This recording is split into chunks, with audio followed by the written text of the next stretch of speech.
Hare Krishna. Bandhav pranams, dear devotees, dear friends, viewers, listeners. Hare Krishna. So, yesterday we discussed the Mangal Arati Bhajan written by Srimad Bhakti Pragyan Keshav Goswami Maharaj, our Param Gurudev. And today we're going to go over the song by Srila Bhaktivinoda Thakur, Vibhavari Sesa, so we can develop more of a affinity, understanding, and relationship with these beautiful bhajans of our acharyas, especially those that are part of our daily practice. Gurudev really liked the devotees to memorize songs. It's not practical in daily life to memorize hundreds for everyone. Some may have very sharp memories and ability to memorize. But along with learning verses, we should learn some bhajans, because this develops more of a closeness, especially the ones that we're singing regularly. And to memorize doesn't just mean to know the words, but it means to have a relationship with the words, to have an understanding, and then we can pray and enter into deeper and deeper realizations and meditations on these songs. But first, I just want to speak for a couple minutes about the importance of hearing about Sri Krishna as a daily practice. For those who are serious sadhakas, practitioners on the path of bhakti yoga, to hear about Krishna is one of the most important, if not the most important, limbs of our practice. Hearing and then performing kirtan are the two most important limbs. And from those two processes, remembrance of the Lord in a natural way will occur. This will become swabhavik, natural smaranam, meditation. And how can we meditate if we don't remember? So that's why memorizing enables us to remember, and then we can meditate. Otherwise, meditation doesn't mean looking at a book and then meditating. You can do that preliminarily, read a line and then think about it. But if you memorize the song, then you can be waiting in line at the grocery store and you can remember Krishna. And you can think, oh, let me remember this beautiful verse, and then this verse has so many leelas included.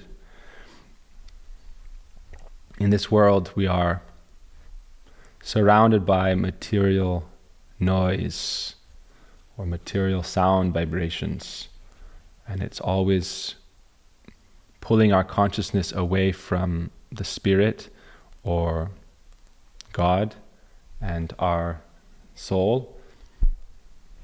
In past bygone ages that seem very far away, general society was more spiritually inclined or religiously inclined. Now there's a lot of spirituality, but in popular culture, it's for the most part not present. If you turn on the radio, if you turn on TV, or you watch things like that, it's available, but you have to look for it. So it's not in the popular imagination as much. And so we are always being distracted and pulled outward towards what is temporary or unreal, illusory life. And so if we can sit down and hear once or twice a day about what is real, Krishna, and our own developing self-realization and relationship, then this will create a spiritual revolution in our life. We all talk about revolution outwardly, but we have to have an inward revolution. So it's said in the Bhagavatam that even if verses are improperly composed, but they're speaking about the absolute truth, then those create a spiritual revolution in our heart. So this is how we can evolve spiritually and not be bound by the attachments to what is temporary, illusory, material life. And then everything we do can become surcharged with that spiritual energy. If we have a daily practice, morning, evening. If we're not in temple life, we can hear, and sometimes go and hear directly, but even you can hear, it's very powerful because it helps your consciousness be focused on what is real, and then you can distinguish it from what is temporary. So this is very important. And also there's another part of this, is that it helps you develop fixed faith instead of weak faith. And so we're following the bhakti process because of some amount of faith, otherwise we wouldn't be practicing at all.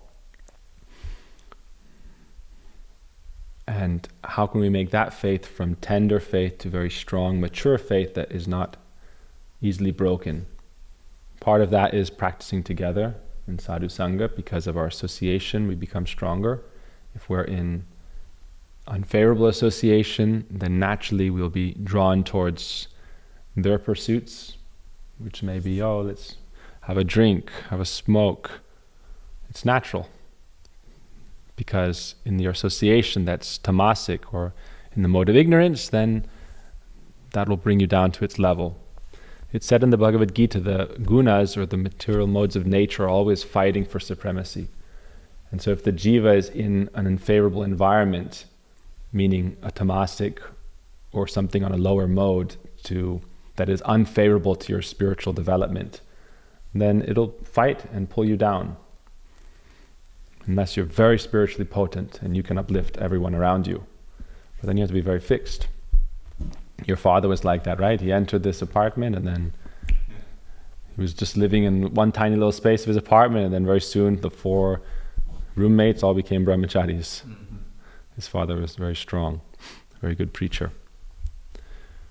But then you stay in a favorable environment because you make your environment favorable if you're very strong. But he didn't just stay as it was. He made them Krishna conscious by himself practicing Krishna consciousness. And so this is very favorable, very important. Paramartik Shraddha means that faith that is fixed in knowledge and some level of connection or even realization of the scripture. Very strong. And that doesn't come just by reading and studying, it comes by the potency of the material, of the spiritual matter or matters, right? That spiritual matter comes within the mind and the heart and the body and purifies and gives you great spiritual strength. So that's also why we hear, not just to hear to remember, but to hear simply because hearing these words is very potent. The names of Krishna, the pastimes of Krishna, and the teachings of Sri Krishna and the Sastra is so potent that simply by hearing, it said, Yasyam by Shriyamanayam. By simply hearing in the Bhagavatam, then bhakti can awaken. And then all anarthas, anarthopasama marartha, all anarthas will be eradicated. That means all obstacles for your spiritual complete perfection are removed. So therefore we hear about Sri Krishna and we do bhajans. All right, so we'll go through some of these verses. You have the books. Vibhavari Sheshaya Loka Prabesho Nidra Chari Uto Jivo Vholo Hari Hari Mukunda Murari Ramakrishna Hayagriva. So these first 2 verses, they're all very important, but you can see there's a progression. And it's very important teachings here. So Vibhavari Shesha means Bhaktivinoda Thakur wrote these songs also for those who are practicing sadhakas. Just like Param Gurudev wrote it for sadhakas. So he's saying when night is over, the light of dawn is coming. Aloka Pravesha. And so this is also metaphorical for our spiritual growth. Night is called darkness of ignorance, tama. And in the scripture, in the Veda, it is stated, Tamasa ma jyotirgama ha. We should go from darkness to light. And so how can we go from that darkness to light? Nidra chari uto jiva. We have to give up sleep. Uto jiva, give up your sleep. How can we give up sleep? Bholo Hari Hari Mukunda Murari Rama Krishna Hayagriva. By Nam Sankirtan, or chanting, singing together the names of Sri Krishna, this is how we can give up our material sleep.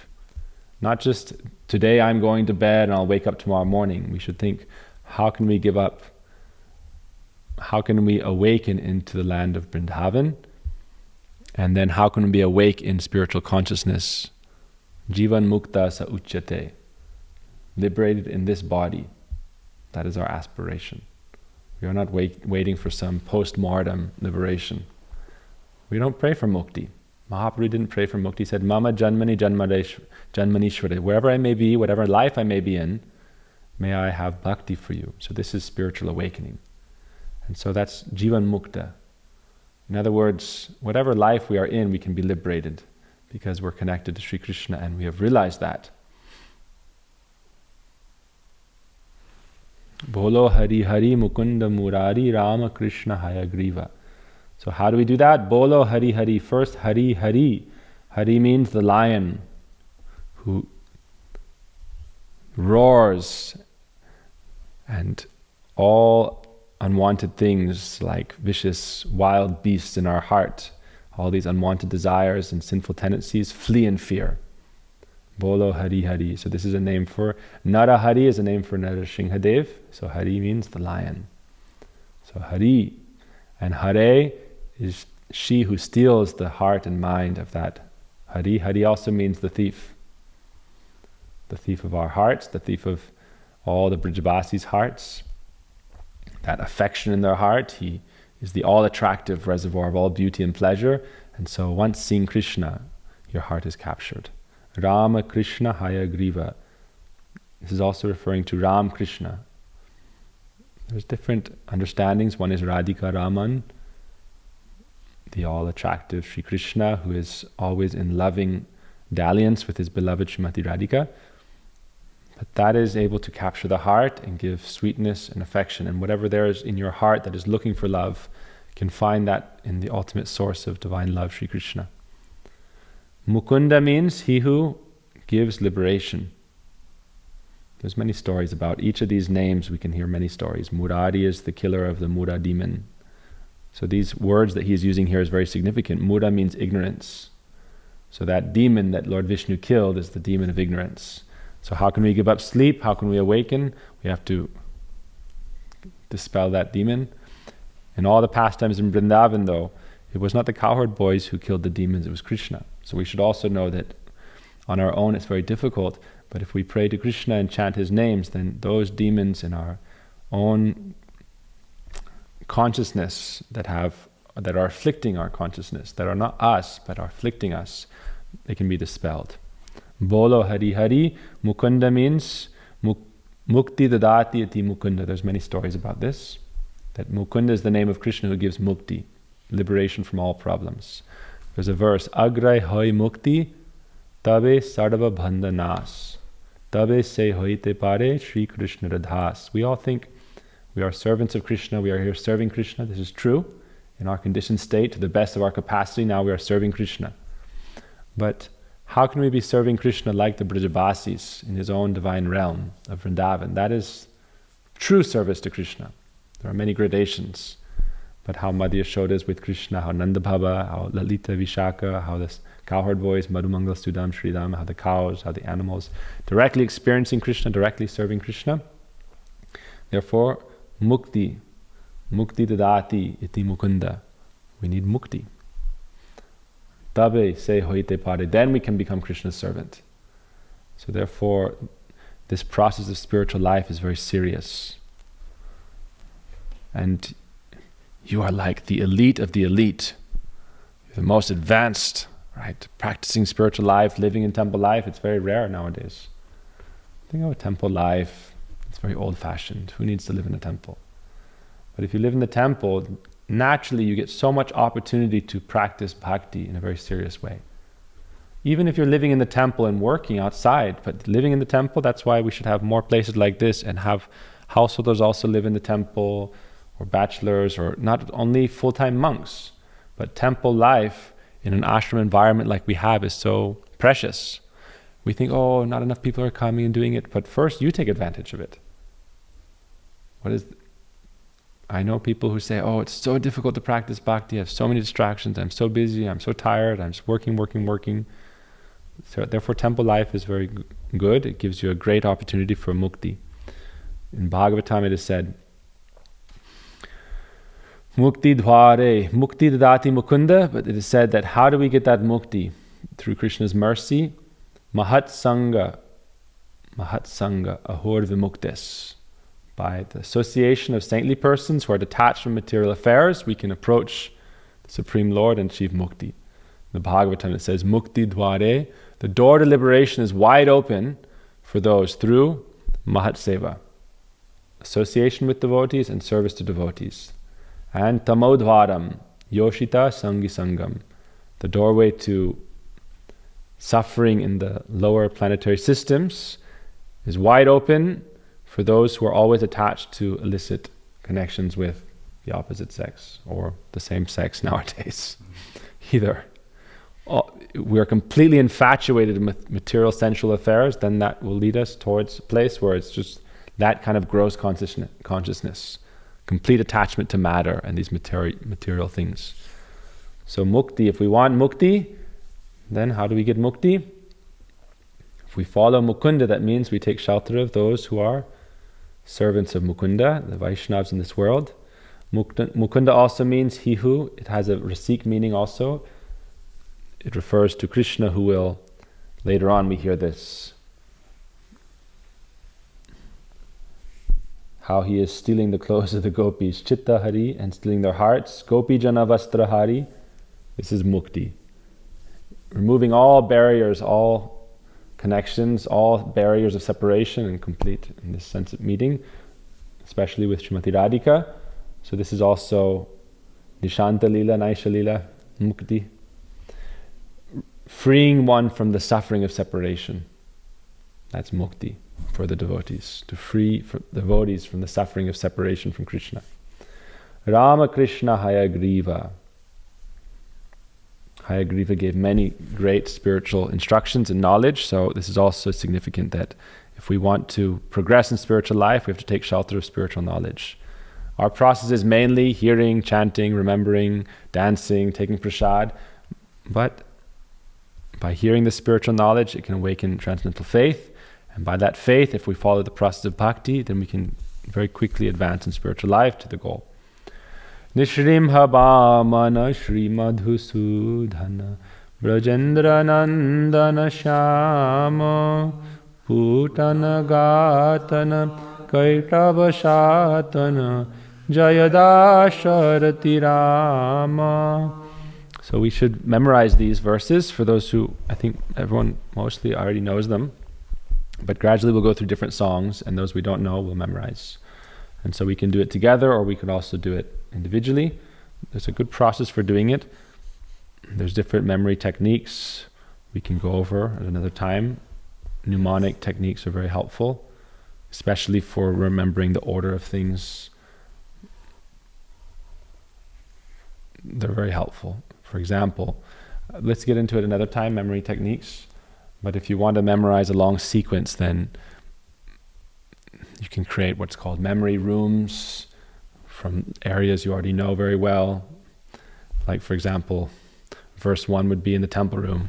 Verse 2 would be outside the temple room. Verse 3 would be towards the pathway or in the garden. Verse 4 would be, house 2. Verse 5, house 1. Verse 6, the walk towards the creek. Verse 7, the cabin. Verse 8, the loop around the creek up into the hill. And each of those locations, you can have a few items that trigger the memory. Like, for example, in here, for the first verse, it's easy. You just remember giving up sleep, so getting out of bed, nidrachari, waking up, and then chanting, remember Hari Hari, the lion, Mukunda, Murari, killing the demon of ignorance, Ram, Krishna, Hayagriva.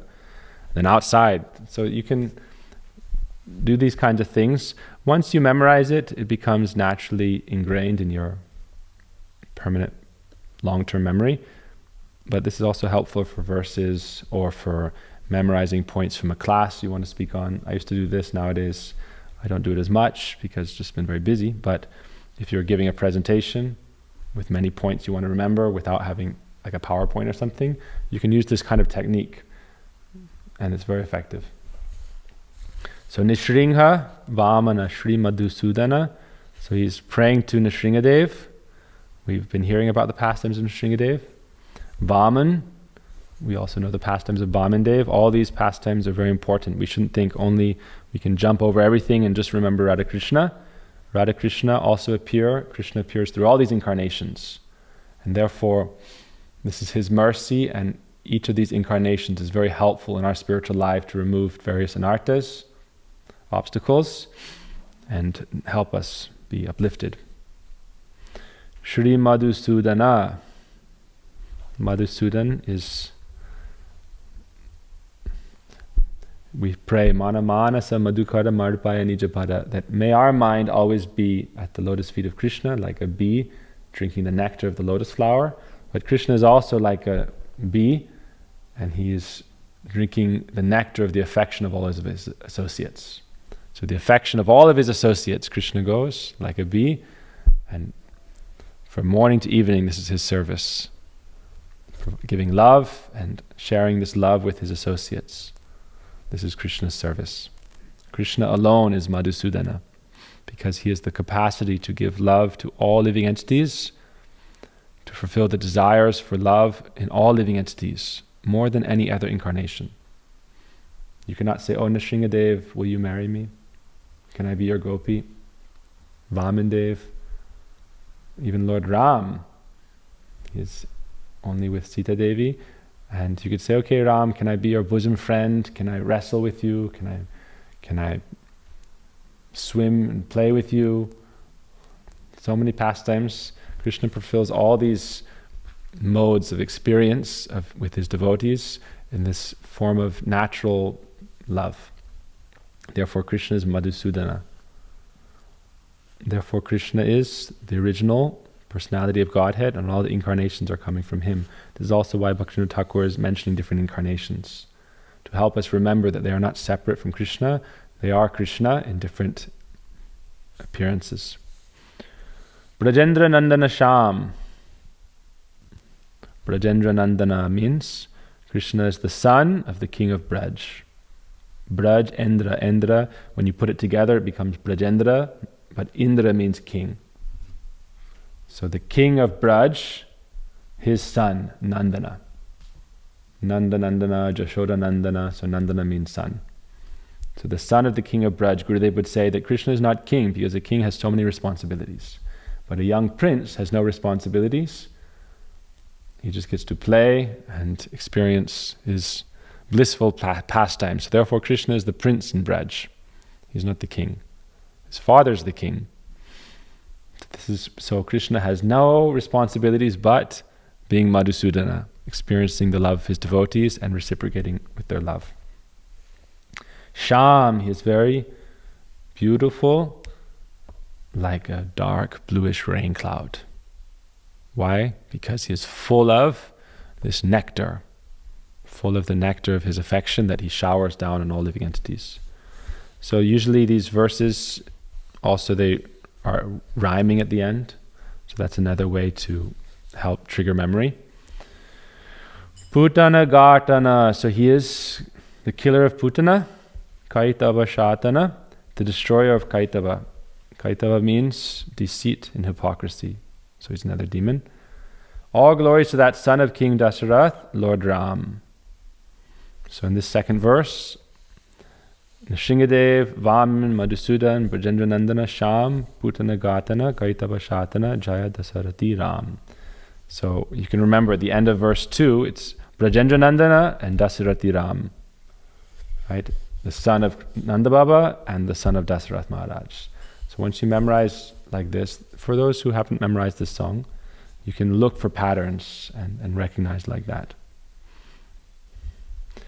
So this is the sweetness. They say Lord Ram and Krishna are the highest incarnations because they have their fathers, mother, associates, realm, pastimes, and so therefore they're considered a higher category of the personality of Godhead. So the third verse gets more focused on Braj, especially.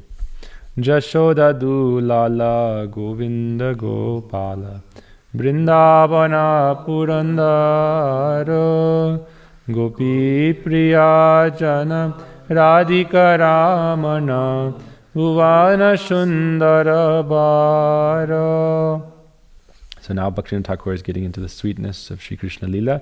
I was thinking of doing this in like 8 classes, each verse, but for today we'll do an overview. And we'll see, we'll do that in the future, because each of these lines, has many pastimes related to it, naturally. Because something like Jashoda Dulala, the darling son of Madhya Yashoda, then you can, when you're doing this bhajan, then naturally you can think of many different pastimes of Madhya Yashoda and Krishna. That's why Krishna is called Lila Purushottama, the Supreme Personality of Godhead, performing loving pastimes. And so the best, it said that Smartavya Satatam Vishnu, you should always remember Krishna. So if you're just thinking Krishna, Krishna, Krishna, you may be able to do that, but if you can think of Krishna's Leela, then one Leela will lead to another Leela, another pastime, and without any speculation, you can always be absorbed in Krishna. And then naturally this will always become Nitya Navayaman, which means eternally fresh. Jashoda Dulala. So Dulala means it's a very darling. Jashoda Nandana is son of Madhya Yashoda, but Jashoda Dulala, this is the very darling son of Madhya Yashoda. So you can think especially of, like we have paintings of Madhya Yashoda feeding Krishna, giving him sweets or playing, and very happily, blissfully absorbed in their intimate kind of experience of their relationship. So this is Krishna in a very happy mood. Jashoda Dulala, Govinda Gopala. Govinda means the giver of bliss, and Gopala means the protector and maintainer. And generally this is, so you can see this is a bit of a Vatsalya Ras line, parental affection, and Krishna as Gopal means little Krishna. But that little Krishna you see in Vrindavan, so many demons were killed by baby Krishna. Right? The previous verse, Putana and so forth. Trinavarta, Sakatasura. Then Krishna gets a little older, Bakasura, Vatsasura, Pralambasura, Balaram, Dhenukasura. And so you can think, Govinda Gopala, when you're meditating on this, in Mangalarti it's going quickly, but sometimes you can just sit and chant Harinam and think, okay, let's meditate on verse 3, Jashoda Dulala. How is Krishna the darling son of Madhya Yashoda? And you can try to remember all these different pastimes. That's why we hear Hari Gita, you're hearing from Gurudev. So all these lectures you've done from Gurudev, you can sit and think. All these ones you've posted, you can think. Sit and think, what are the sweet pastimes of Krishna as the darling son of Madhya Yashoda?